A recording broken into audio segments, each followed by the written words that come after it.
Standard locus involving argument.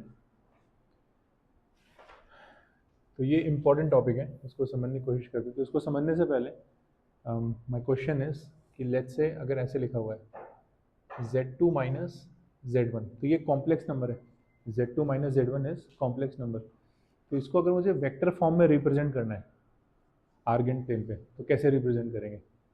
z2 minus z1 को मुझे vector form में रिप्रेजेंट करना है, तो कैसे रिप्रेजेंट करेंगे?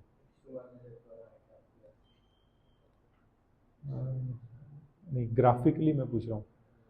तो आपको एक वेक्टर बनाना है और उसमें एक एंड को रखना है z1, एक को रखना है z2, और एरो बना के आपको एक आर्गेंट प्लेन पे रिप्रेजेंट करना है। तो इसका रिप्रेजेंटेशन हमें पता है, वो उसको मैं बस वेरीफाई कर रहा हूँ या उसको मैं कंफर्म कर रहा हूँ। तो can you draw z2 minus z1 a vector form? So a complex number can be represented in the four forms. The first one is Cartesian. Next we studied polar or trigonometry. Next we studied Euler form, and the last one is vector form.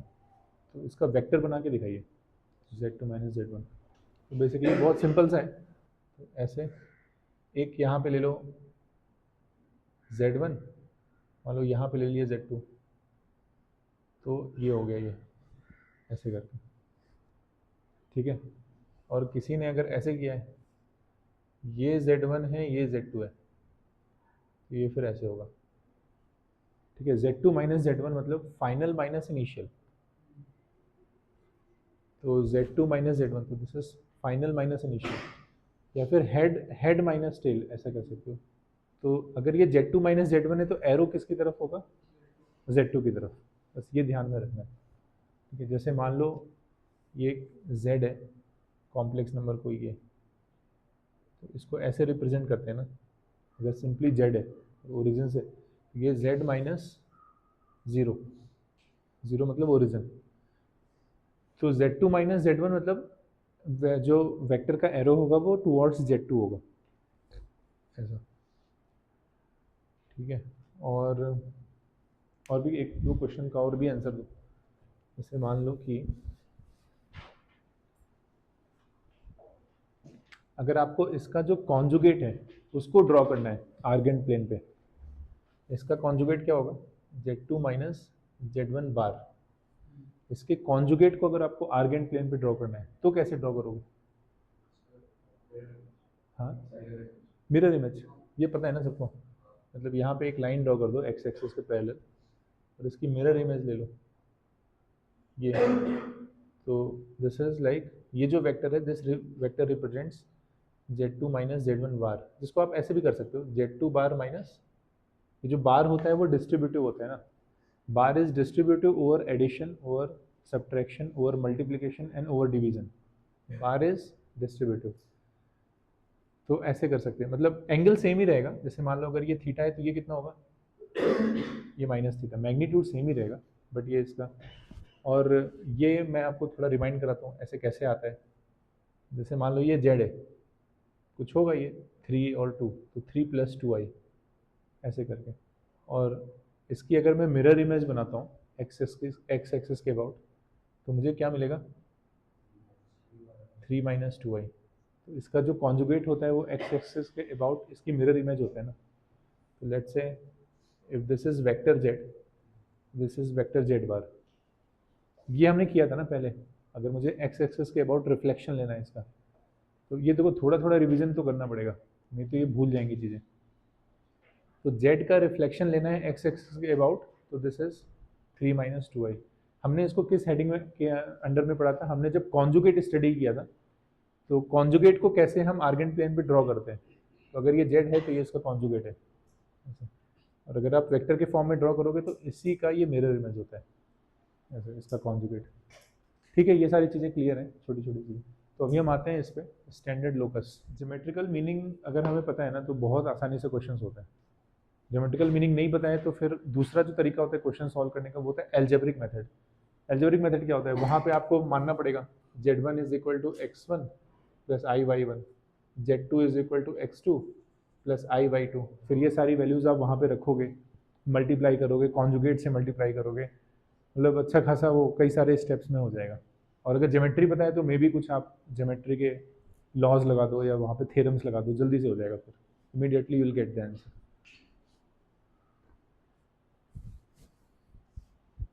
ठीक है, standard locus, तो इसमें सबसे पहले इसको समझते हैं। ये मान लो लिखा हुआ है आर्गुमेंट z2 माइनस z1, या ऐसे कर लो z minus z1 upon z minus z2, this is equal to theta.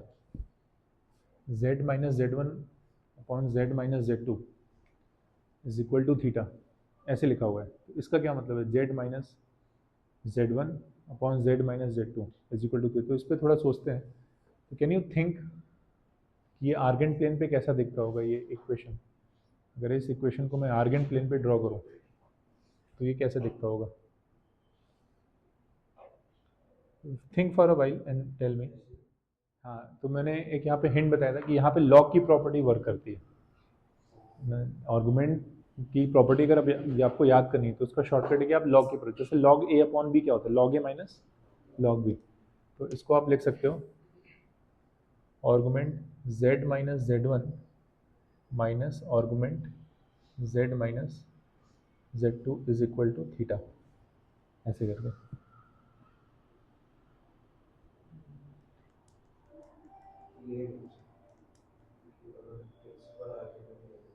तो इसके बाद आप क्या करो, पहले ये ड्रॉ करो z माइनस z1 और z माइनस z2, इन दोनों को ड्रॉ करो पहले z माइनस z1 और z माइनस z2 को। ये अगर आप खुद से कर पाए तो फिर चीज़ें आसान हो जाएंगी। पहले z माइनस z1 और z माइनस z2 को ड्रॉ करो आर्गेंट प्लेन पे। तो कैसे z माइनस z1 को कैसे ड्रॉ करेंगे,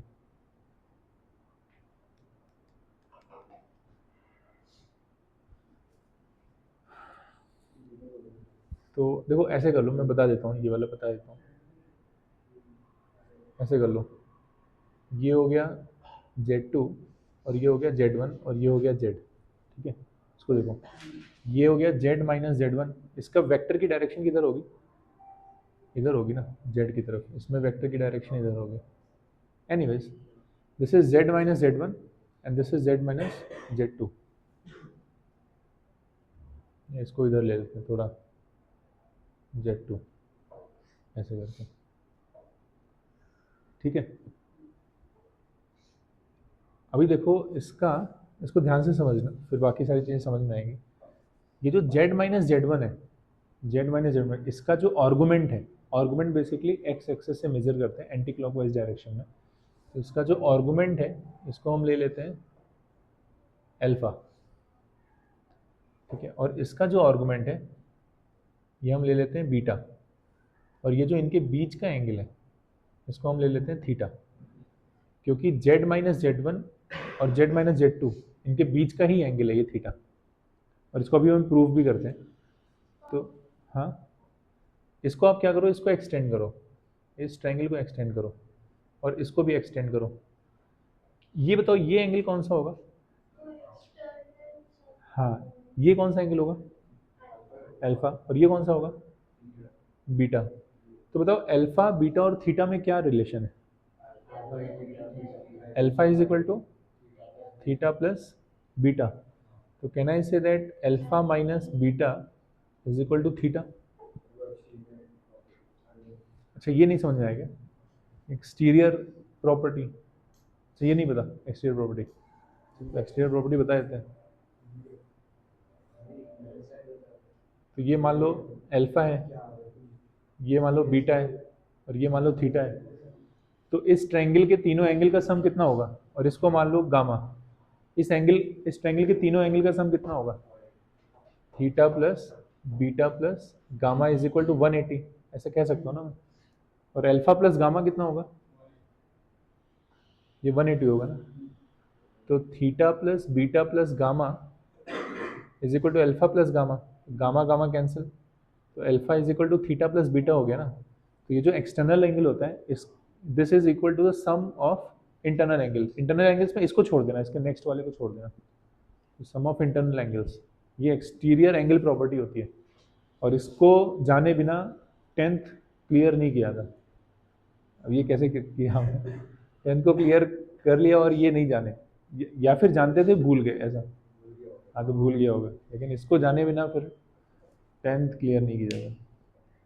मतलब ये जितने भी एग्जाम्स होते हैं शुरू से लेके यूनिट टेस्ट 1 2 मिड टर्म, ये आता ही आता है, इसके बिना मतलब, या फिर ये क्वेश्चन स्किप करते होगे। वो याद रखने की जरूरत है। हाँ। वो मतलब सब कोई कर सकते हैं, क्वालिटी माइनस अल्फाबेट वो। अच्छा, एक्सटर्नल एंगल प्रॉपर्टी याद रखने की जरूरत नहीं है, आप यही करोगे बार बार, ऐसे क्या? कुछ दिन में याद आ जाता है, प्रैक्टिस करने पे याद आ जाता है, और जल्दी जल्दी जब आप ऑब्जर्व करोगे ना तो ही बात बनेगी, इसमें अटक गए तो फिर बात नहीं बनेगी, तो इतना समझ में नहीं आएगा क्या चल रहा है। नहीं यार, ये बहुत इंपॉर्टेंट है, मुझे तो, मैंने तो कई बार यूज़ किया है इसको, एक्सटर्नल एंगल इसका। ठीक है, एनीवेज, बट ठीक है ना, इसको लिख लेना, आप लिख लो इसको अलग से, एक बार तो लिख लो, इसको कहते हैं एक्सटीरियर एंगल प्रॉपर्टी। इसको लिख लो, कोई बात नहीं, इसको लिख के अपनी फॉर्मूला बुक में डाल लेना, और फिर आगे से इसको यूज़ करना, यूज़ करोगे तो फिर बहुत बढ़िया हो जाएगा। तो अल्फ़ा क्या है? अल्फ़ा यही है ना, इस वाले, इस वाली जो, ये जो वेक्टर है, इस वेक्टर का एंगल है, क्या कहते हैं वेक्टर का? हाँ, नहीं, वेक्टर की वो कॉम्प्लेक्स नंबर में आर्गुमेंट कहते हैं, डायरेक्शन कहते हैं, वेक्टर में डायरेक्शन कहते हैं, ठीक है। एनीवे, बट इसका आर्गुमेंट है ना, जेड माइनस जेड वन का आर्गुमेंट है अल्फा, तो अल्फा की जगह लिख सकते हैं argument of z minus z one, और बीटा की क्या जगह क्या लिख सकते हैं? Argument of z minus z two, and this is equal to theta. तो समझ में आ गया ना, ये जेड है, जेड टू है, जेड वन, इस तरह से इसको ड्रॉ करेंगे। तो बेसिकली जब भी आपको इस तरह से दिया है तो आप इसको हमेशा ऐसे देखो, ये Z2, ये Z, और ये Z1, और ये इसके बीच का एंगल थीटा, ऐसे। आप Z1 को यहाँ नहीं ले सकते, यहाँ लोगे तो फिर गलत हो जाएगा, आपको Z1 को यहीं पे लेना है और Z2 को यहीं पे लेना है। जब क्वेश्चन सॉल्व कर रहे होगे तो उसमें आप देख लेना सब कुछ ठीक से मैच हो रहा है कि नहीं, ऐसा।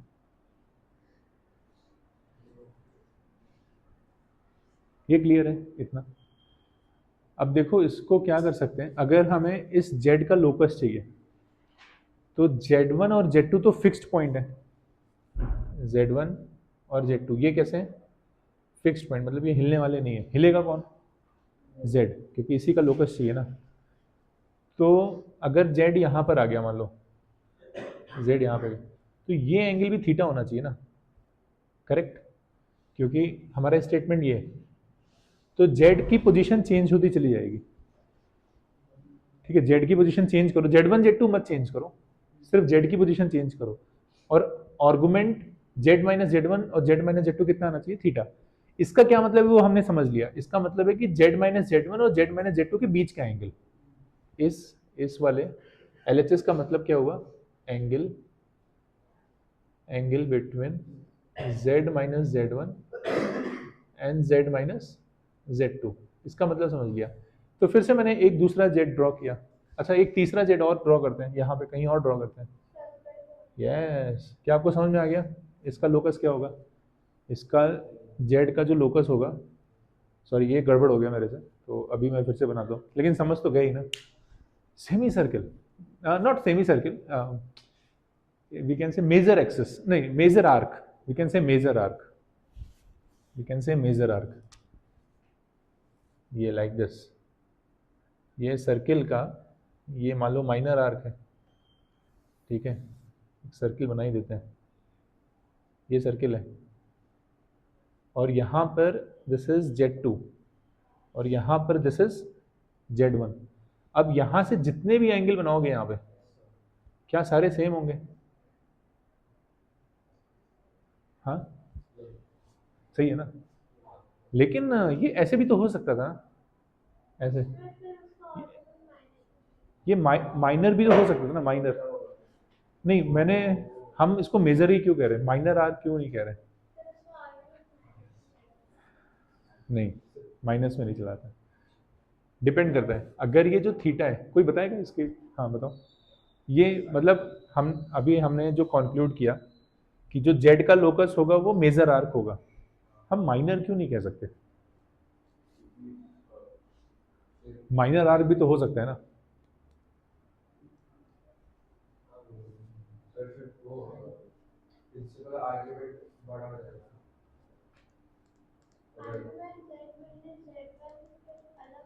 फिर वो ऐसा नहीं, सिंपल सा है। अगर ये जो थीटा है ये एक्यूट एंगल है, एक्यूट एंगल है, तो अगर कंडीशन ये गिवन है तो आप क्या कहोगे? जेड का जो लोकस है वो है मेजर आर्क, और अगर थीटा क्या है? Obtuse,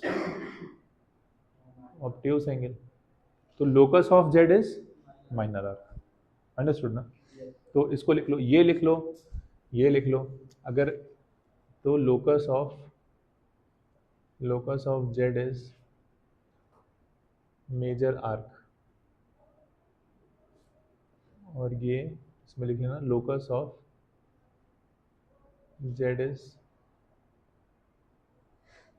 minor arc. External angle property में अभी रेज कर देता हूँ,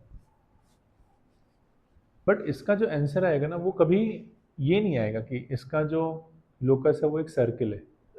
locus of z is a circle, this is wrong.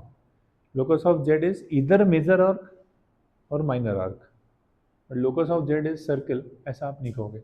इसका मतलब क्या होता है? इसका मतलब होता है कि जेड माइनस जेड वन और जेड माइनस जेड टू के बीच का एंगल, और इस पर्टिकुलर केस में जेड वन राइट साइड में रहेगा और जेड टू लेफ्ट साइड में रहेगा। अगर आपने उल्टा किया तो फिर रॉन्ग हो जाएगा, उल्टा करने पे फिर रॉन्ग हो जाएगा।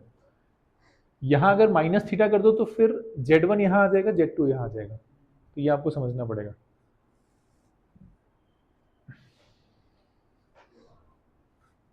हो गया, डन, आगे चले। अब नेक्स्ट हेडिंग लिखना है special cases. Special cases, special cases, special cases में लिखना theta is equal to 0 degree. अब आप बताइए इसका जेड का लोकस क्या होगा? पहला case, case one, case one, if theta is equal to 0 degree then locus of Z will be, हाँ बताइए, स्ट्रेट लाइन, हाँ नहीं कुछ और आंसर है? स्ट्रेट लाइन, अच्छा ठीक है, स्ट्रेट लाइन करेक्ट है, ठीक है, स्ट्रेट लाइन करेक्ट है। Next case two, if theta is equal to 180 degree, ना फटाफट आंसर आ रहा है, सोच समझ के आ रहा है तुक्का? Locus of Z will be,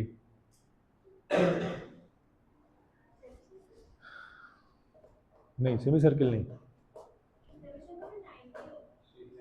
हाँ सेमी सर्किल में 90 होगा, ये भी स्ट्रेट लाइन होगा। तो जब when it is a straight line, तो how do I recognize that theta is equal to 0 और 180? पैरेलल टू कौन parallel to x axis? Zero zero होगा तो पैरेलल टू अलाइन नहीं यार, जेड वन और जेड टू के बीच में मिलेगा। ऐसे भी तो हो सकता है ना, पैरेलल नहीं भी हो तो भी तो लाइन है, वो कैसे भी हो सकती है। जेड वन और जेड टू के बीच मिलेगा डिस्टेंस होगा जब थीटा जीरो होगा। पंखा बंद कर दें क्या? कैसे पता है? कोल्ड हो रखा है, अरे कोल्ड हो गया और आपने पंखा चला दिया, हाँ?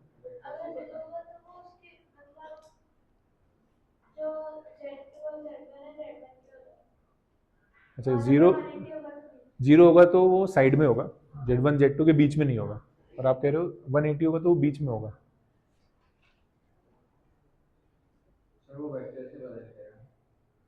नहीं, जीरो होगा तो साइड में होगा और 180 होगा तो बीच में होगा। किस कैसे कह सकते हो, मतलब ये चीज कैसे कह सकते हो?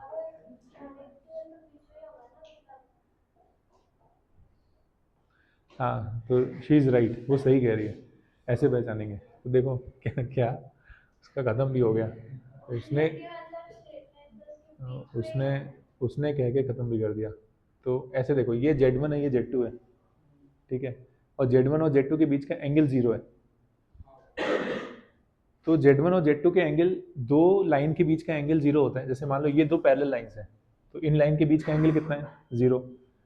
और ये दोनों जो लाइन है ये एग्जैक्टली अपोजिट है, इनके बीच का एंगल कितना हुआ, इनके बीच का एंगल होगा 180 और इनके बीच का हुआ 0। अब यहाँ पे इस चीज़ को समझते हैं। तो ये जो जेड की पोजीशन होगी, फर्स्ट केस की बात कर रहे हैं, वो यहाँ पर होगी। कैसे होगी? जब हम ये कहते हैं ना जेड माइनस जेड वन, तो जो वेक्टर की डायरेक्शन होगी वो किसकी तरफ होगी? जब हम जेड माइनस जेड वन कहते हैं तो direction of vector is towards Z ना, ऐसे। ये है ना, यही तो है जेड माइनस जेड वन। और अगर हम जेड माइनस जेड टू कहते हैं तो direction of vector will be along, तो इनके बीच एंगल 0 हुआ ना।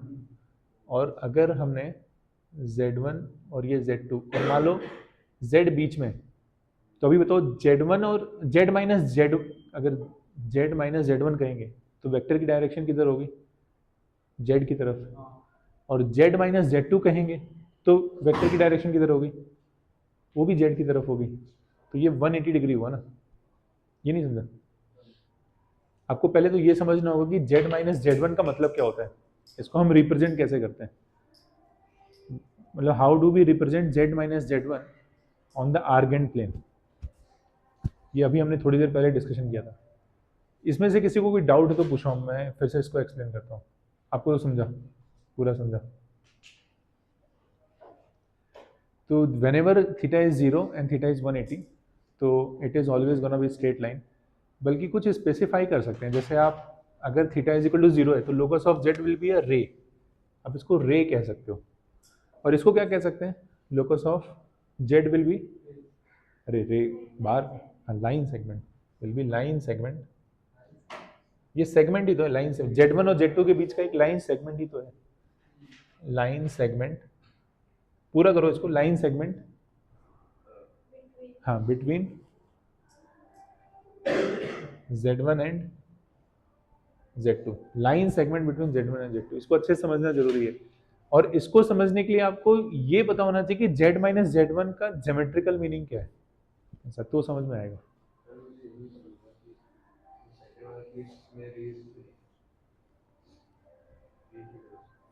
क्योंकि ये जो सेक्शन हम ले रहे हैं ये Z1 और Z2 के बीच का है। जैसे मान लो एक बड़ी सी लाइन है, इसका आप यही वाला सेक्शन लो सिर्फ, तो इसको कहते हैं लाइन सेगमेंट। और जैसे मान लो ये वाला सेक्शन ले लिया, तो ये सेक्शन तो नेवर एंडिंग है ना, तो नेवर एंडिंग लाइन को रे कहते हैं। वो भी Z1 और Z के बीच का ही सेगमेंट है केस 1। नहीं, केस वन में तो पॉइंट जो है वो इनके बीच में नहीं आता है। पॉइंट या फिर इस साइड आएगा या फिर इस साइड भी आ सकता है, ऐसे भी हो सकता है।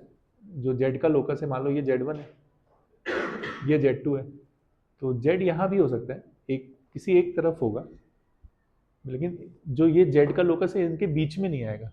That is what theta is equal to 0 degree. इसको एक और तरह से समझाते हैं, सुनो।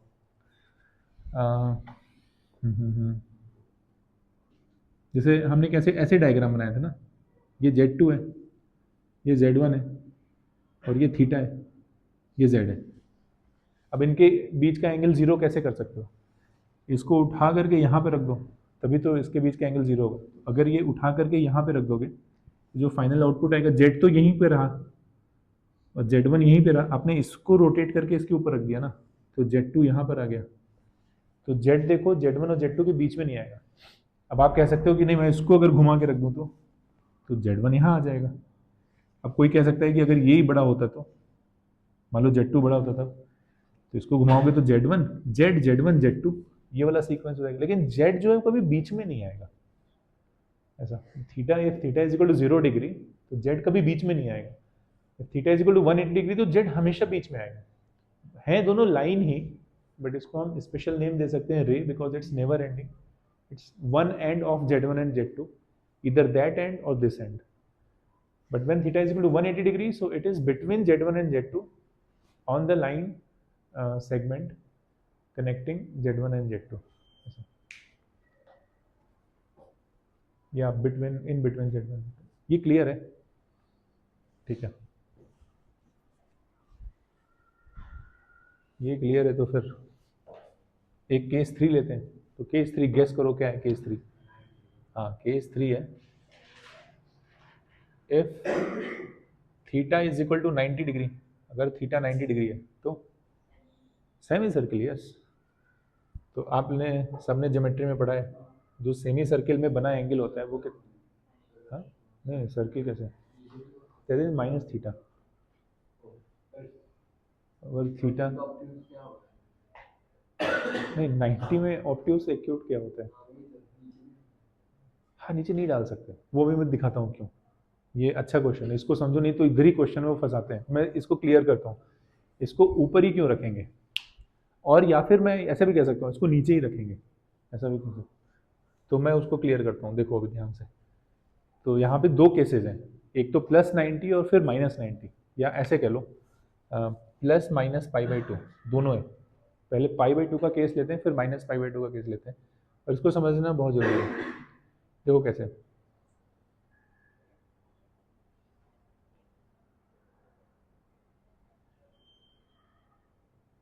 और ये एंड पे रखना, Z1 Z2 को एंड पे ही रखना है, बीच में रखोगे तो बात बनेगी नहीं, फिर थोड़ी 90 होता है।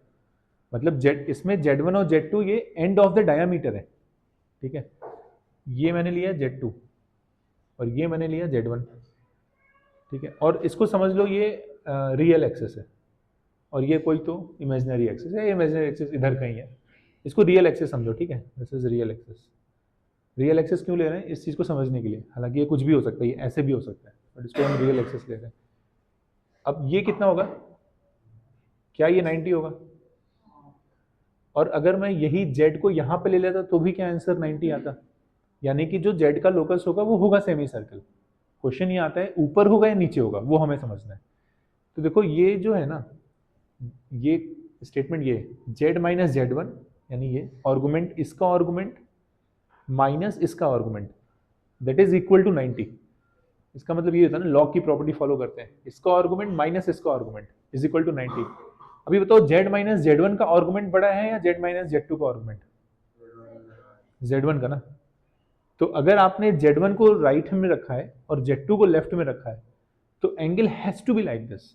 लेकिन अगर आपने इसको ऐसे कर दिया Z2 और Z1, ठीक है, तो ना या फिर इसमें कुछ इंप्रूवमेंट करो या फिर इसमें इंप्रूवमेंट करो। अगर मैं कहता हूं कि if you have to improve this, तो आप इसको कहोगे थीटा इज इक्वल टू -π/2।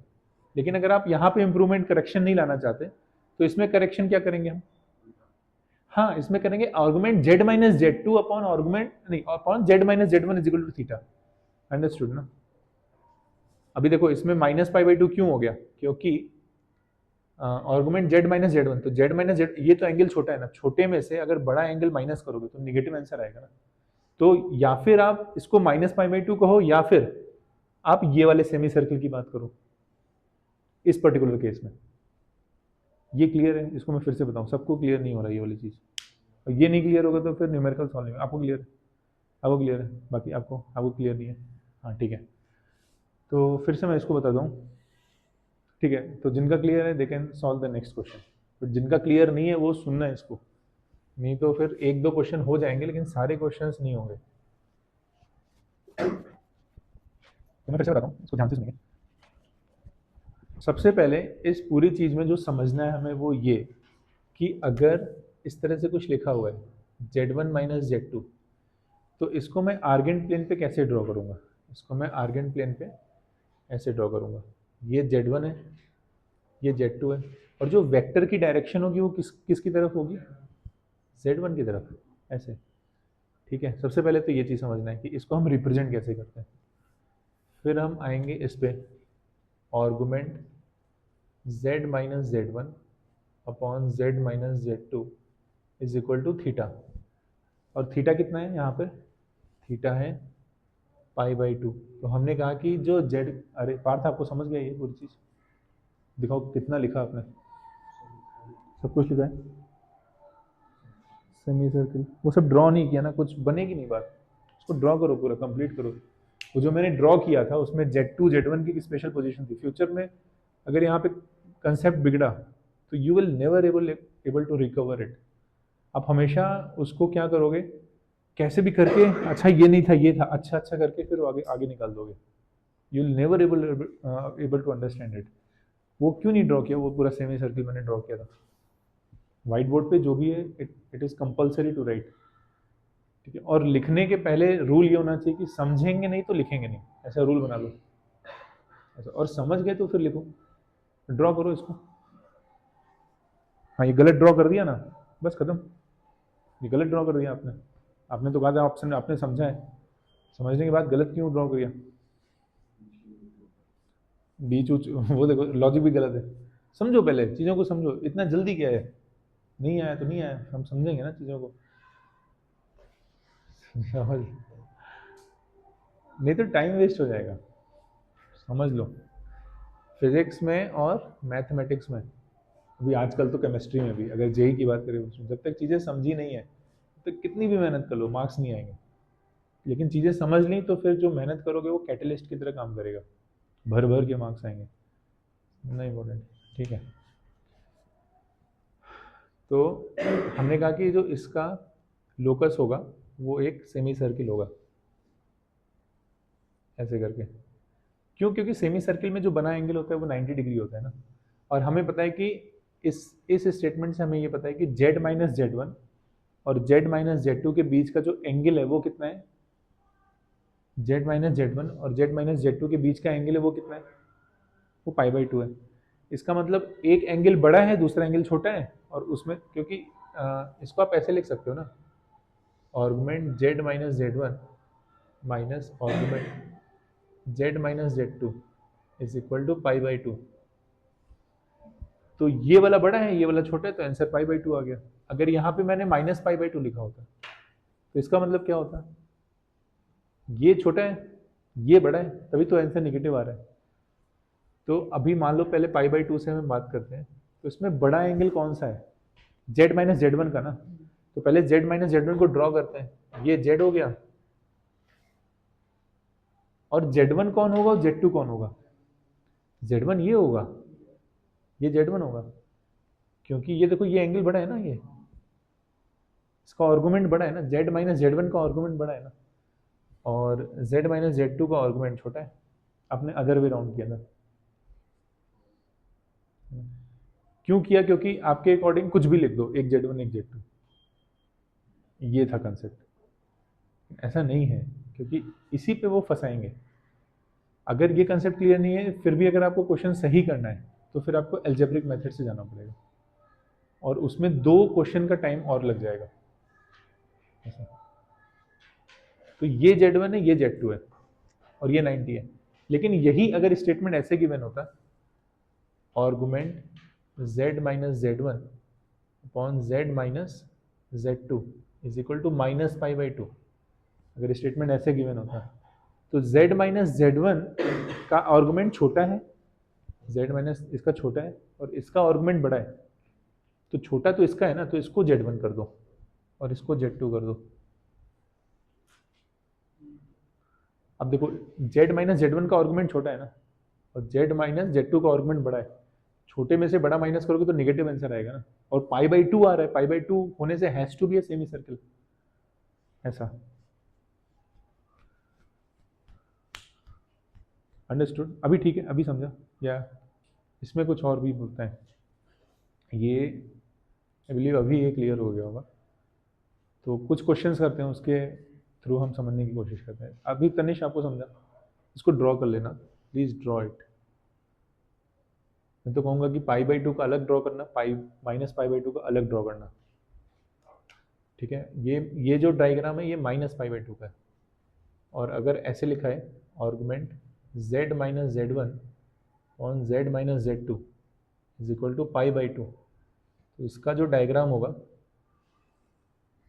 ये बहुत बुक्स में ना बहुत कंफ्यूजिंग है, मतलब समझता नहीं है ये क्या है, क्यों कभी कभी इधर ले लिए, कभी जेड टू इधर ले लिए, और उन्होंने ऐसे 2 लाइन में ही जल्दी से सॉल्व कर दिया, बट बिल्कुल समझता नहीं है क्या चल रहा है। बट इस चीज़ को समझ जाओ, ये एग्जैक्टली कहना क्या चाह रहे हैं। अभी इसको अगर मुझे ड्रॉ करना है तो मुझे Z1 और Z2 कहाँ पे लेना होगा? ये तो Z है, ये तो क्लियर, ये पॉइंट Z है, और Z1 Z2 कहाँ पे लेना होगा? अगर मुझे Z1 मुझे यहाँ लेना होगा, राइट, और Z2 मुझे यहाँ लेना होगा, लाइक दिस। तो ये इसका डायग्राम है और ये इसका डायग्राम है सेमी सर्किल, होगा सेमी सर्किल, और 0 होगा या 180 होगा तो इट्स लाइन लाइन सेगमेंट जो भी हमने स्टडी किया। और इसके अलावा एक और पॉसिबिलिटी एक्यूट हो या ऑब्ट्यूस हो। ऑब्ट्यूस हुआ तो माइनर आर्क, नहीं, हाँ माइनर आर्क, और एक्यूट हुआ तो मेजर आर्क, वैसे। ठीक है, तो बस इतना नोट कर लो, फिर क्वेश्चन के थ्रू फिर से इस कंसेप्ट को और रिफाइन करेंगे। जब हम क्वेश्चन सॉल्व करेंगे ना, इन कंसेप्ट को और भी अच्छे से समझेंगे। D D D for Delhi कैसे? डी फॉर दिल्ली कैसे, मतलब आपने कहीं सॉल्व किया या ओरल? ठीक है, तो आप बताइए, एक्सप्लेन कीजिए।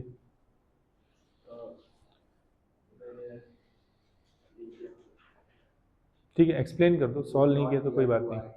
हाँ हाँ, ठीक है, वो ऐसा इमेजिनरी एक्सेस होगा, ठीक है, और फिर हमें वो आंसर रियल चाहिए ना, हाँ अगर वो आंसर रियल एक्सेस में है, ठीक है, पर वो समझा नहीं, फिर मैंने ऐसा कुछ मतलब z माइनस आई को मैंने z plus 2i minus 3i किया, ओके, और फिर वो 1 minus 3i upon z plus 2i और मतलब उसे हाँ हाँ, सिंपलीफाई किया, ठीक है। और फिर मतलब z को कुछ z को आपने x प्लस आई वाई लिया क्या, ऐसा कुछ? अच्छा अच्छा, ओके ओके, मतलब z को प्योरली इमेजिनरी होना चाहिए, फिर ही वो रियल होगा, ऐसा अच्छा इस कंक्लूजन पे पहुंचे, ओके। मतलब वो ऐसे ही दिख रहा और कोई हाँ? है। हाँ, इसका एक हिंट मैं देता हूँ। इसका हिंट आप किसी का हो गया क्या? नहीं, हाँ 19, हाँ आपके आने से जस्ट पहले ही किया था। अच्छा हाँ, 20th करना है। 19 का इजी है, सबने फटाफट कर लिया था। वो हमने पढ़ा था ना concept, equilateral triangle Z1 Z2 Z3, तो दो रिलेशन डेराइव किए थे, Z1 square plus Z2 square, वो डायरेक्ट है। हाँ वो डायरेक्ट है उस पर बेस्ड। हाँ वो कर लोगे, नहीं होता है तो बताना, कल डिस्कशन करेंगे। बट अभी डी करते हैं। तो डी के लिए देखो, डी के लिए हिंट है कि डी के लिए हिंट ये है कि ये ओरली सॉल्व कर सकते हैं। अच्छा डी, नहीं नहीं डी के लिए नहीं, क्या है 20 के लिए, वो डी डी कह रहा था इसलिए ओरली सॉल्व। इसका आंसर डी करेक्ट है, वो जैसे भी समझाओ, बट इसको ओरली सॉल्व कर सकते हैं, मतलब you don't have to even write anything. Purely imaginary होना है। देखो जेड तो क्या है ना, एक कॉम्प्लेक्स नंबर है, तो प्योरली इमेजिनरी भी हो सकता है, प्योरली रियल भी हो सकता है, और ए प्लस आई बी की फॉर्म भी हो सकता है। तो वो हम कुछ कह नहीं सकते जेड के बारे में। जेड उसने लिखा है जेड बिलोंग्स टू सी, मतलब z belongs to complex. Actually z से हमें लेना देना नहीं है, वो जो पूरा एक्सप्रेशन है ना, दैट इज रियल, राइट? वो पूरा एक्सप्रेशन रियल है।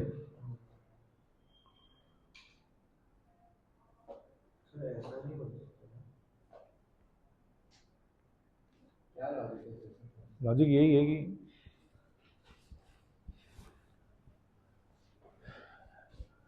एक नंबर है, कॉम्प्लेक्स नंबर, वो है 5, ठीक है, मान लो एक कॉम्प्लेक्स नंबर है 5। तो कॉम्प्लेक्स नंबर जो 5 है, उसका आर्गुमेंट बताइए कितना होगा? 0। क्यों? क्योंकि वो रियल है। तो जितने भी कॉम्प्लेक्स नंबर ऐसे होते हैं जो रियल हो, उनका आर्गुमेंट क्या होता है? 0। तो argument of z minus I and divided by z plus 2i, इसका आर्गुमेंट कितना है? 0, क्योंकि अल्टीमेटली ये रियल एक्सेस पे लाई करेगा ना। ये पूरी चीज तो रियल है ना, क्वेश्चन में गिवन है, this whole thing is real. तो इसका आर्गुमेंट 0 हो गया। आर्गुमेंट अगर 0 हो गया तो z का जो लोकस है, मतलब S एक सेट है, सेट में बड़ी सारी वैल्यूज आएंगी ना z की, तो इस काइंड ऑफ लोकस ओनली ना स्ट्रेट लाइन। और इसमें भी मतलब ऑप्शंस इतने अच्छे नहीं है कि वो कौन सी स्ट्रेट लाइन है, वो वाली या ये वाली या बीच वाली, उसमें भी हमें दिमाग नहीं लगाना है। We just have to end up with बाकी, बिकॉज बाकी सारे ऑप्शन में स्ट्रेट लाइन का डिस्कशन ही नहीं कर रहे हैं।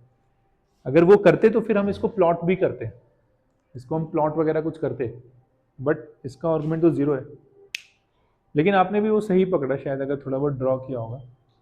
अभी देखो इसमें exactly contains 2 element, exactly contain 1 element, is a circle, is a straight line, और ये एक ही करेक्ट है, इसमें इसमें मल्टी करेक्ट भी नहीं है, तो एक ही करेक्ट है। मतलब अगर इसका आर्गुमेंट 0 है तो जेड का जो लोकस होगा वो स्ट्रेट लाइन होगा, यानी कि जेड की एक तो कितनी वैल्यूज होंगी जेड की, इनफाइनाइट। तो पहला वाला भी गलत हो गया, दूसरा वाला भी गलत हो गया। एस में 2 ही हैं, 3 ही, अरे नहीं बहुत सारे हैं। तो पूरा स्ट्रेट लाइन, स्ट्रेट लाइन में तो इनफाइनाइट पॉइंट्स होते हैं ना। तो इस वाले लॉजिक से इसको इमीडिएटली सॉल्व कर सकते हैं। बाकी इसमें एल्जेब्रिक मेथड भी है, इसको एक्स प्लस आई वाई ले लो, फिर इसका एक ये बन जाएगा, फिर उसका टेन थीटा 0 रख दो। टेन थीटा 0 रखोगे तो इसका जो इमेजिनरी पार्ट है डिवाइडेड बाय रियल पार्ट वो 0 होगा, रियल पार्ट यहाँ जाकर के 0 हो जाएगा इमेजिनरी पार्ट से, फिर अल्टीमेटली आपको मिलेगा एक स्ट्रेट लाइन की equation. X plus i Y लोगे ना अगर जेड, इसको पूरा सॉल्व करोगे तो आपको z is equal to x, आपको एक इक्वेशन, एक स्ट्रेट लाइन की इक्वेशन मिलेगी वैसा। लेकिन अगर आपको ज्योमेट्रिकल मीनिंग पता है तो immediately your answer is D. Next करते हैं। ये समझ में आया ना सबको? इसको ड्रॉ कर रहे हैं, ड्रॉ भी करते हैं इसको। मान लो इसको ड्रॉ करना है तो z माइनस आई, ये माइनस आई, देखो z माइनस जेड वन ना, तो z1 क्या है, z1 बेसिकली i है। i कहाँ पे लाई करेगा, 0,1, यही है, दिस इज z1, ये z1 है। और z2 कहाँ है, ये z2 है, 2i ना, नहीं नहीं नहीं, सॉरी सॉरी सॉरी, z2 यहाँ है, ये z2 है, ये z2 है। और z का लोकस कहाँ होगा, z माइनस आई, ये यहाँ पर होगा या यहाँ पर होगा, मतलब इधर साइड में होगा या बीच में होगा, बीच में नहीं होगा ना, साइड में होगा, साइड में तो इधर होगा या फिर इधर होगा,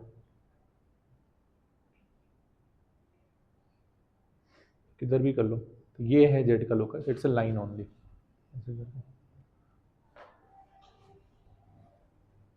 नेक्स्ट करते हैं, डायग्राम ड्रॉ करेंगे। सबने ड्रॉ किया डायग्राम, डायग्राम ड्रॉ कर लो, डायग्राम तो सबसे इजी है। इसमें हमें z1 z2 और z3 इसको शो करना है। तो z1 क्या है, what is z1, 2 plus 3i, यानी कि 2,3, राइट। z1 मतलब 2,3, तो 1 2, और यहाँ पे 1 2 3, तो दिस इज 2,3, तो z1 2 प्लस 3i। z2 क्या है, 3 माइनस 2i, ये हो गया 3, माइनस 2, तो 3 1 2 3 और 1 2, ये हो गया z2। ये सही है क्या, 3, हाँ क्या क्या, डी लग रहा है, डी पे आते हैं अभी। फिर -1 माइनस 2√3i, -1 यानी -1 यहाँ पे, और माइनस यानी नीचे आना है फिर से, 2√3 यानी कि 1 का डबल, उससे भी ज़्यादा, तो यहाँ पे कहीं आ जाओ z3, -1 माइनस 2√3i। तो इस तरह से हमने z1 z2 z3 ड्रॉ कर लिया। अब हमें कैलकुलेट क्या करना है, यही तो, यस, आर्गुमेंट ऑफ,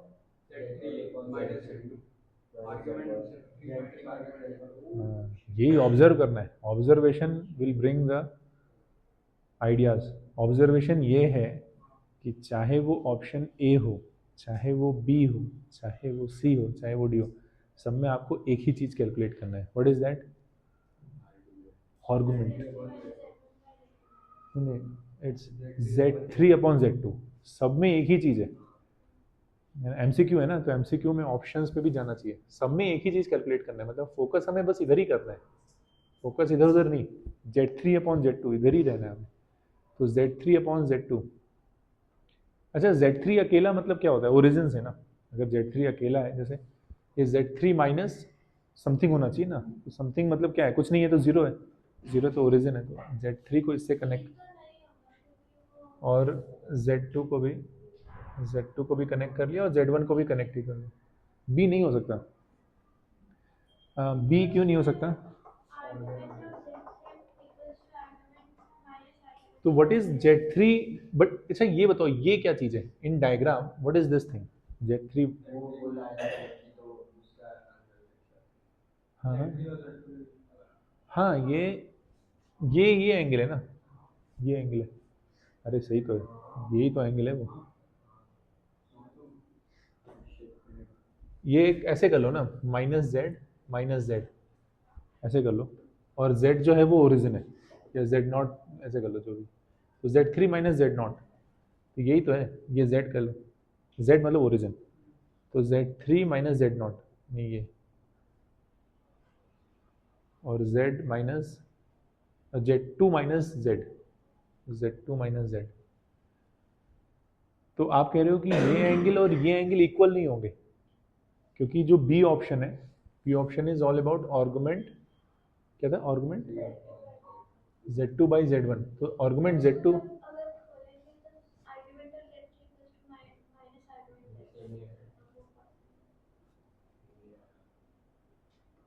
ये इक्वल नहीं होंगे, ठीक है। फिर सर हम Z3 minus Z1 upon Z2 minus Z1 का आर्गुमेंट निकाल। हाँ, फिर अनदर ऑब्जर्वेशन कि ए बी और डी में RHS तीनों के सेम है, राइट? तो इस पे फोकस करते हैं ना, ए बी डी में तीनों के RHS सेम है। तो let's figure out what is argument. तो क्या है argument? Z3 - Z1 and whole divided by Z2 - Z1, Z2 - Z1। तो Z3 - Z1 वाली लाइन कौन सी है? Z3 - Z1, Z3 और Z1, ये वाली लाइन है ना। एक मिनट, उसको ब्लू कलर से ड्रॉ करते हैं, सही है ना? हाँ नहीं सही तो है, मतलब ब्लू कलर से ड्रॉ करते हैं ऐसे। ये है Z3 - Z1, ठीक है। और Z2 - Z1 कौन सा है? ये वाली, ये, यानी कि वो इस एंगल की बात कर रहे हैं ना। एक तो ये एंगल, इसको कुछ कह देते हैं, इसको थीटा कह देते हैं। एक तो वो इस एंगल की बात कर रहे हैं, और दूसरा वो किस एंगल की बात कर रहे हैं? दूसरा वो इस एंगल की बात कर रहे हैं, Z3/Z2, यानी कि यही है ना, Z3/Z2, यानी इस एंगल की, इसको कह देते हैं कुछ तो थीटा, और ये है अल्फा। थीटा और अल्फा के बीच में क्या रिलेशन होगा? बेसिकली वो मोटा मोटा ये पूछ रहे हैं कि थीटा और अल्फा के बीच में क्या रिलेशन होगा। तो पहला ऑप्शन देखो, तो पहले ऑप्शन के अकॉर्डिंग दोनों इक्वल होंगे, थीटा अल्फा दोनों इक्वल होंगे पहले ऑप्शन के अकॉर्डिंग। दूसरे ऑप्शन के अकॉर्डिंग डबल होगा, अल्फा जो होगा वो डबल होगा थीटा के। तीसरे ऑप्शन के, चौथे ऑप्शन के अकॉर्डिंग अल्फा जो होगा वो हाफ होगा थीटा का। तो देखने से क्या लग रहा है, दोनों इक्वल होंगे?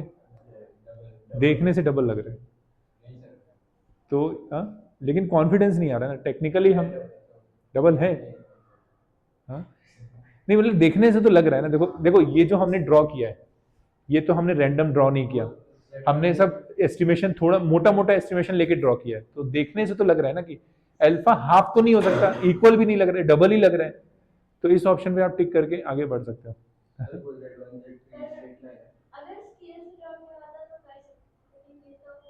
ना स्केल से नहीं किया, स्केल से नहीं किया, लेकिन ऐसा भी नहीं किया कि 3 ये है तो हमने 3 यहाँ पे ड्रॉ किया, 2 यहाँ पे ड्रॉ किया, इतना भी हमने डिफरेंस नहीं लाया है।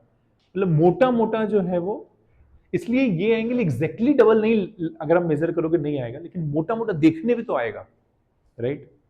तो आप ऐसा देख के कह सकते हो कि अल्फा इज डबल ऑफ, तो उस ऑप्शन पे टिक करोगे तो वो ऑप्शन सही होगा एक्चुअली।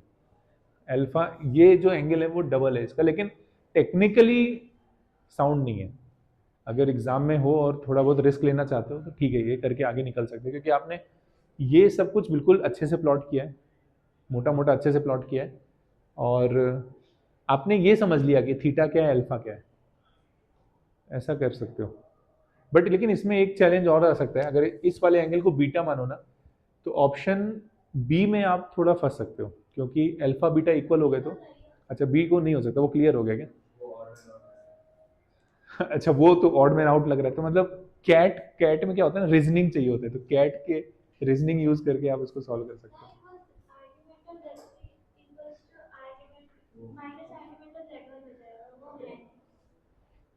हाँ, argument of Z3 is equal to, अच्छा मतलब दोनों को इक्वल रखेंगे तो ओके अच्छा Z3 माइनस Z2 और इसमें आएगा Z2 minus Z1, Z2 cancel, argument of Z2 cancel, नहीं कैंसिल तो होगा ना, नहीं मैं बी ऑप्शन की बात कर रहा हूँ, आर्गुमेंट ऑफ Z3 माइनस, अच्छा डबल होगा, argument of Z2 is equal to argument of Z2 minus argument of Z1, तो ये डबल हो गया। तो अगर मैं आर्गुमेंट ऑफ Z3 और आर्गुमेंट ऑफ Z1 को ऐड करूंगा तो 2 आर्गुमेंट ऑफ Z2 आएगा, तो हो सकता है ना, अगर आर्गुमेंट ऑफ Z3,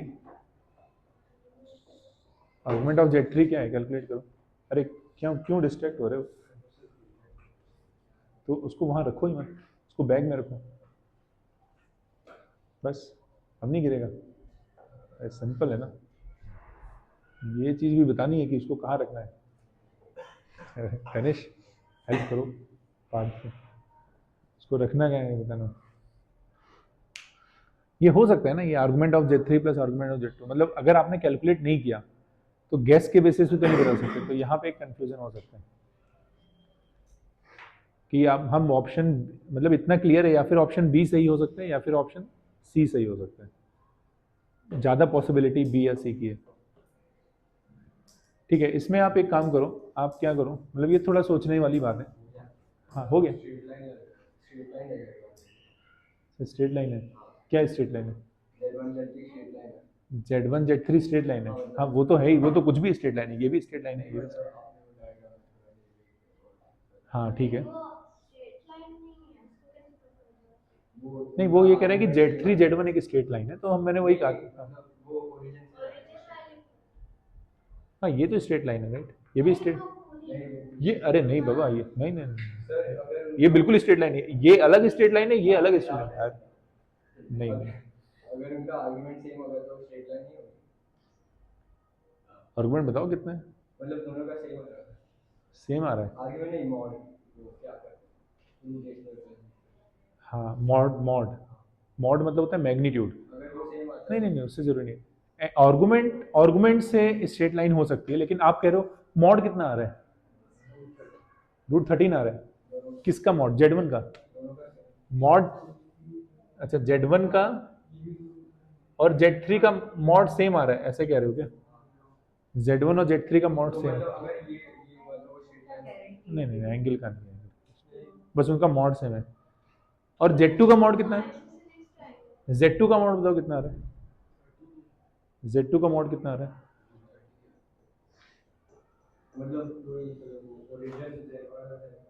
ये सब सेम ही तो है, इसका भी मॉड, इसका भी मॉड, इसका भी मॉड सेम है। अच्छा इसका क्या मतलब होता है, इसका मतलब बताओ, अगर ऐसे लिखा है तो इसका क्या मतलब हुआ, हाँ डिस्टेंस, इस Z1 की यहाँ से डिस्टेंस सेम है और इसकी यहाँ से डिस्टेंस सेम है, यानी ये √13 है, ये √13 है, ये √13 है, तो इसको फिर कैसे कंक्लूड करेंगे अगर तीनों √13 है, अरे पता कैसे नहीं, 3 पॉइंट हैं, तीनों की ओरिजिन से डिस्टेंस सेम है, व्हाट डज इट मीन, हाँ circle, otherwise how it is possible, these points are lying on circle, these points, अरे these points are lying on circle, हाँ it has to be double ना, अरे origin पे जो angle बनेगा, देखो ये यही तो है, ये ओरिजिन पे, ये ओरिजिन बना रहे हैं और ये सर्कम, अरे इसका आंसर सी है, 100% सी है, और ये दोनों एंगल इक्वल होंगे, ऐसी कोई थ्योरम हमने नहीं पढ़ी थी, एज लॉन्ग एज अगर आपने इसको वो नहीं प्रूव किया, क्या कहते हैं बताओ, कॉन्ग्रुएंट, अगर ये दोनों ट्रायंगल आपने कॉन्ग्रुएंट प्रूव नहीं किया, ये बताओ कॉन्ग्रुएंट है क्या, इसको भी यहीं पे हम गलत प्रूव कर लेते हैं, ये बताओ this is equal to this और ये दोनों इक्वल है, और बताओ एक साइड और चाहिए, क्या ये इक्वल है, नहीं ये साइड इक्वल नहीं है, और ये एंगल फिर कैसे, इनको कॉन्ग्रुएंट कैसे प्रूव करेंगे, अरे प्रूव ही नहीं कर पाओगे, this is equal to this, this is equal to this, हाँ क्या क्या, कौन सा थीटा होगा, ये तो थीटा है, और ये थीटा, हाँ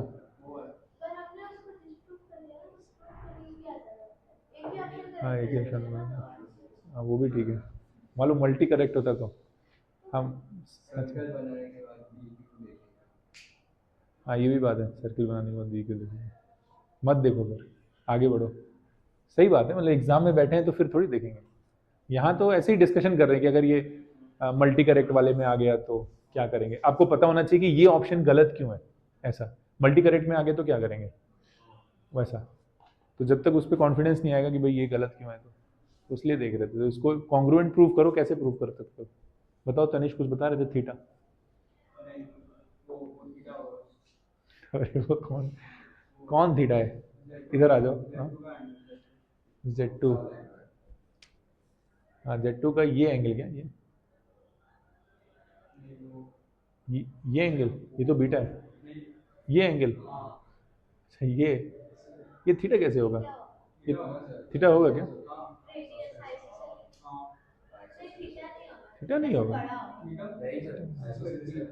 देखो ये एंगल थीटा थोड़ी है, ये एंगल नहीं शिट नहीं है, अरे ये एंगल थीटा थोड़ी है, अरे ये एंगल थीटा, ये पूरा एंगल थीटा, ये एंगल थीटा है, इस ट्रायंगल में बात करो, इस ट्रायंगल में, इस ट्रायंगल में बात करो। अरे ये कभी कॉन्ग्रुएंट प्रूव ही नहीं कर पाओगे इसको, आपके पास इंफॉर्मेशन ही नहीं है, और या फिर ज़्यादा ज़्यादा इसके बीच की डिस्टेंस कैलकुलेट करो, इसके बीच की डिस्टेंस पता है कैसे कैलकुलेट करेंगे, distance formula, root x2 minus x1 whole square, ये करके देख लो, और ये कभी इक्वल नहीं आएगा, और ये इक्वल नहीं आया तो ये कभी कॉन्ग्रुएंट होंगे ही नहीं, अगर मल्टी करेक्ट हुआ तो इतनी मेहनत करेंगे, अदरवाइज ये पता चल गया तो छोड़ के आगे चलेंगे, इनको डिस्टेंस फॉर्मूला से कैलकुलेट कर लो।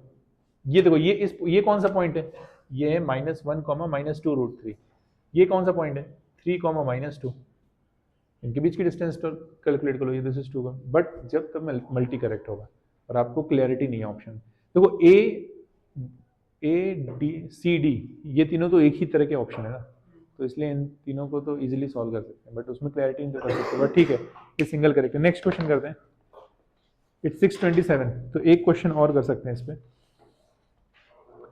फिर नेक्स्ट टाइम पे नेक्स्ट कंसेप्ट पढ़ेंगे, इस पर एक क्वेश्चन और कर सकते हैं,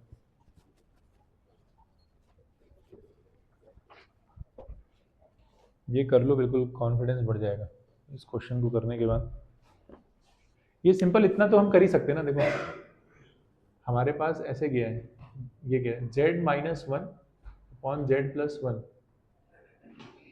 इज इक्वल टू π/4, तो आप ऐसे लिख लो इसको, argument Z-1/Z-1 is equal to π/4, ऐसे होता है ना, Z-Z1 Z-Z2 ऐसे होता है, तो यहाँ पे Z1 क्या है, Z1 क्या है, Z1 की वैल्यू बताओ,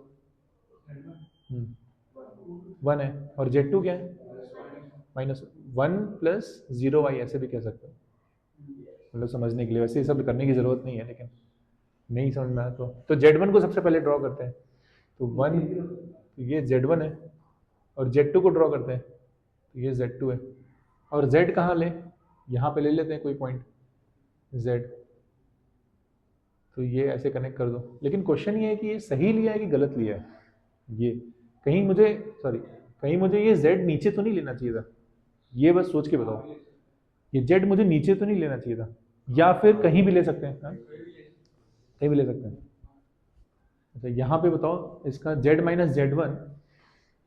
Z-1 ये है Z, ये जो है ना ये है Z-1, और ये क्या है Z+1, तो इसका आर्गुमेंट बड़ा है, इसका आर्गुमेंट छोटा है, तो नीचे नहीं ले सकते, नहीं तो -π/4 हो जाएगा, ये understanding has to be very clear, नीचे नहीं ले सकते, तो अगर Z ऊपर ही होगा तो ऑप्शन रिजेक्ट करो ऑप्शन, अगर क्योंकि Z जो है वो क्या है, उन्होंने पहले ही बता दिया ना कि ये जो है वो एक सर्किल रिप्रेजेंट करता है, राइट, वो ये एक सर्किल रिप्रेजेंट करता है, द इक्वेशन दिस, तो Z का लोकस जो है वो एक सर्किल है, नहीं सॉरी Z, हाँ Z का लोकस नहीं है, वो इक्वेशन है, राइट, Z एक सेंटर है, ये π/4 है ना, तो आपको पता है क्या ढूंढना चाहिए, आपको ढूंढना चाहिए कि π/2 कहाँ पर होगा, तो वहाँ से सेमी सर्किल बन जाएगा ना। आपको ढूंढना चाहिए कि पाई बाई टू कहाँ पर होगा। पाई बाई टू ऊपर होगा या नीचे होगा, मतलब इसके ऊपर होगा या इसके नीचे होगा। पाई by to, pi by to नीचे होगा ना, मतलब ऑफकोर्स इसके नीचे तो नहीं आओगे आप, इसको आपको 90 बनाना है, तो यहाँ कहीं होगा पाई बाई टू। मान लो यहाँ पर होगा पाई बाई टू, मतलब ये एंगल पाई बाई टू, अरे यार तो बहुत नीचे हो गया, इसको ऊपर बना देते हैं ना, ये पाई बाई फोर, इसको पाई बाई फोर रखते हैं, ये पाई बाई टू कह सकते हैं ना इसको हम, this is pi by two. तो अब तो ये तो हो गया ना सर्कल, तो ये Z1 है, ये Z2 है, और ये Z है। एनीवेज ये तो,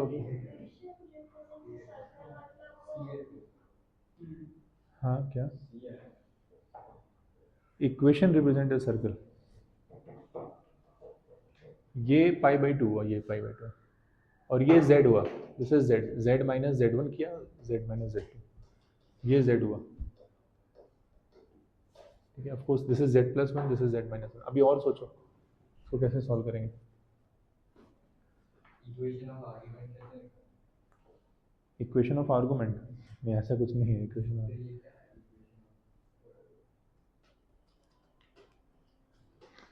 हाँ वैसे निकालना है तो Z को x प्लस आई वाई ले लो और फिर इसको सॉल्व कर लो। हाँ Z मूव करेगा,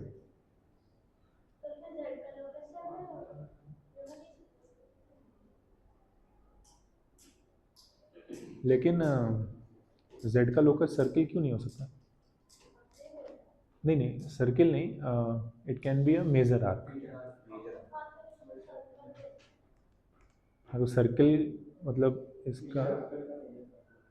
इसका मेजर आर्क कर देंगे ऐसे करके, मेजर आर्क। तो फिर अगर इसका लोकस, तो मेजर आर्क तो कर ही सकते हैं ना ऐसे, मान लो मेजर आर्क हमने कर दिया और इसको ऐसे सर्किल भी कंप्लीट कर दिया, क्योंकि क्वेश्चन में उन्होंने कहा है कि इसका जो लोकस है वो सर्किल है। सेंटर क्या होगा, अच्छा सेंटर क्या होगा और रेडियस क्या होगा, तो सेंटर ये होगा ना, फिर ये इस सर्किल का जो सेंटर होगा वो ये होगा ना, पाई बाई टू जहाँ पर है, क्योंकि वो सेंटर पे ही तो इसका डबल बनाता है।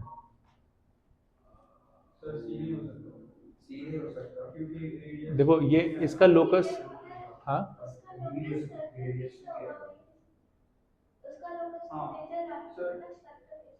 ठीक है चलो इसको हटा दो, इसको हटा दो, मेजर आर्क तो है ना, मेजर आर्क तो सर्किल है ना, ये सर्किल का पार्ट ही तो है।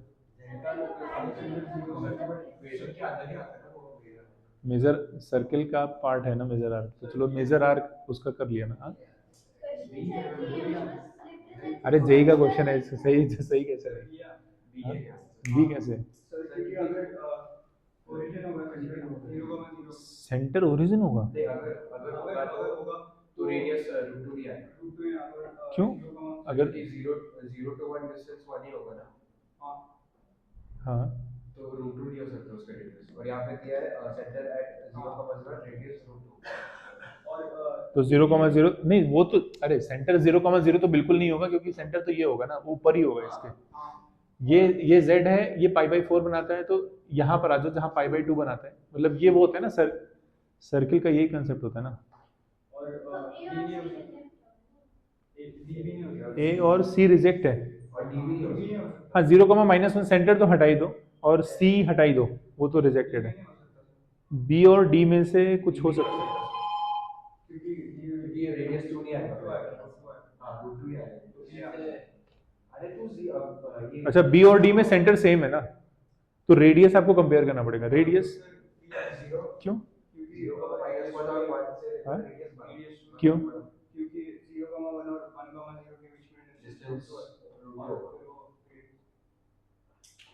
अच्छा ये कह रहे हो ये 2 है, हाँ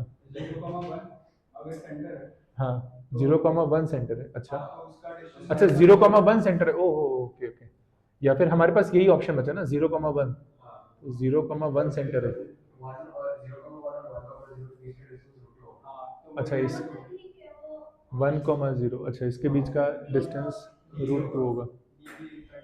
हाँ, तो क्या आंसर कर बी। B for Bombay. हाँ बॉम्बे करेक्ट है। अरे है ना ये जाने दो, अब ये जेई सर्कल है। जेई का क्वेश्चन है। हाँ? जेड का तो ऊपर होगा। क्या जेड का तो ऊपर होगा ना मेजर एक्सिस। Major arc. हाँ जेड का लोकस पर argument of z minus 1 upon z plus 1 कुछ भी हो सकता है, उसका लोकस कुछ भी हो सकता है। नहीं उसका नहीं, लोकस हमेशा किसी पॉइंट का होता है। हाँ the equation of this represents a circle. ये सर्कल ही तो है, तभी तो इसका सेंटर हुआ। इसको, हाँ इसको अगर कंप्लीट करेंगे तो एक सर्कल ही बनेगा ना। तो कंप्लीट कर।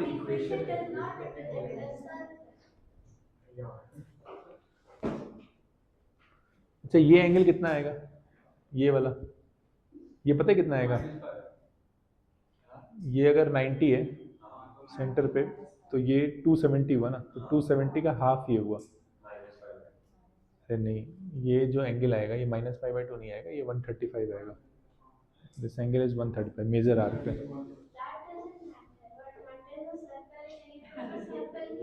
सी अगर मतलब मेजर आर्क है, मेजर आर्क, तो मेजर आर्क कैसे एग्जिस्ट करता है अगर वो सर्किल,